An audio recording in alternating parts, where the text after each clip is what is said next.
Yeah, I think got a scan. I think there's a slight strain in there, so I think he'll be out for the short term. Not a major thing, so but definitely unavailable this weekend.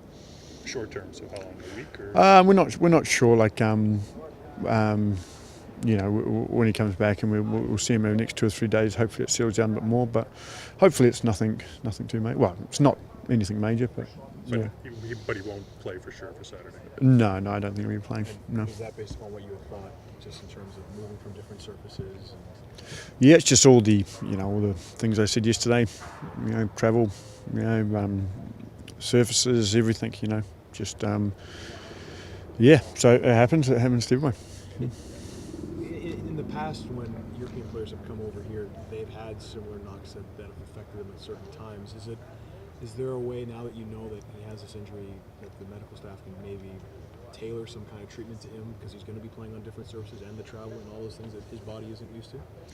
Well, it's just life. You just get used to it. It's wherever you go, wherever you play in the cold, you play in the hot, you play. You travel, you don't. You just got to get used to it. You just got to live it. And you see most of the foreigners that come in, and it takes a bit of time for them to get used to that kind of schedule that the MLS has. And when they do, after X amount of months, he gets used. Jermaine's come in and done really well, obviously.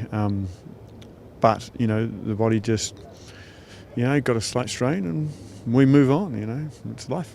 You opted for Dwayne when Gilberto couldn't play in the first game. Would he be your first choice in attack? Well, I've got a few options. Obviously, Dwayne's an option.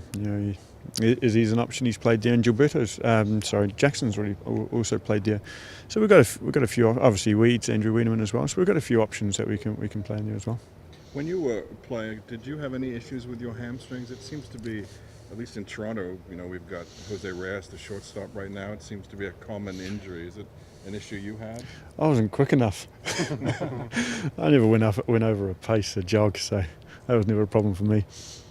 But I imagine this is the best time then, to, as you were saying yesterday, evaluate your depth, evaluate what you have, and those guys, 12 to 15 or 12 to 16 in your lineup when things have to. I mean, obviously you have immediate guys to replace Jermaine, but throughout the lineup, depending on how will Osorio be available?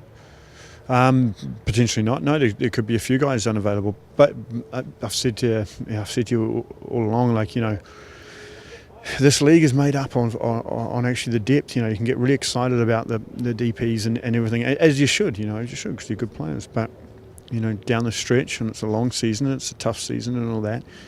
It's the guys that can throw out 7 out of 10s consistently, and they normally just play under the radar. They don't get any publicity or anything like that. They're the most valuable players in MLS teams.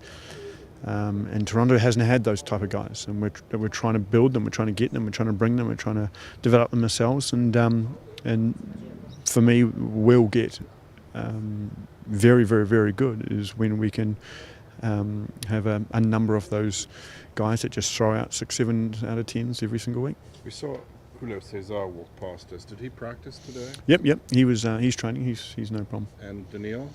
Daniil's just feeling his knee still from he jarred it, and so we just put him on ice pretty much. So he didn't train today? No.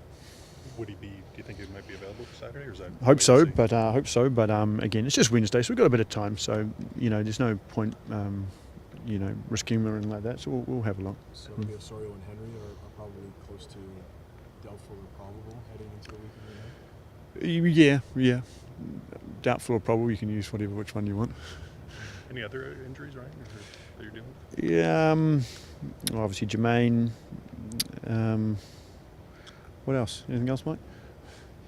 I think Ashton Morgan might be carrying a slight hip as well, which is a hip one's real common with a turf injury as well. So so his hip's a bit sore, but hopefully he's all right. Did we hear back from the league with regards to Caldwell? Is there going to be any action taken or anything like that? I haven't heard back yet, but you never know. What I find hard to understand is that the referee's already dealt with it. He's seen it. He was 5 yards away from it, and he's seen it and he's dealt with it. So I don't know why the league needs to get involved, to tell you the truth, because you start to undermine your referees if if you do this. And once you start undermining your referees or overturning decisions that referees have made, then it starts becoming a slippery slope. It's a precedent that you start setting, and so then every single decision and every single game can be slowed down and brought to the attention. And I think if the referees don't see it, then of course you go in and move in it, or if it's something ridiculously bad. But I don't know why they're even having a look at it, especially when a very good referee, seen it and he's dealt with it. Because if you start doing that, then they should have really given us back our penalty then, because some people say that wasn't a penalty. So. In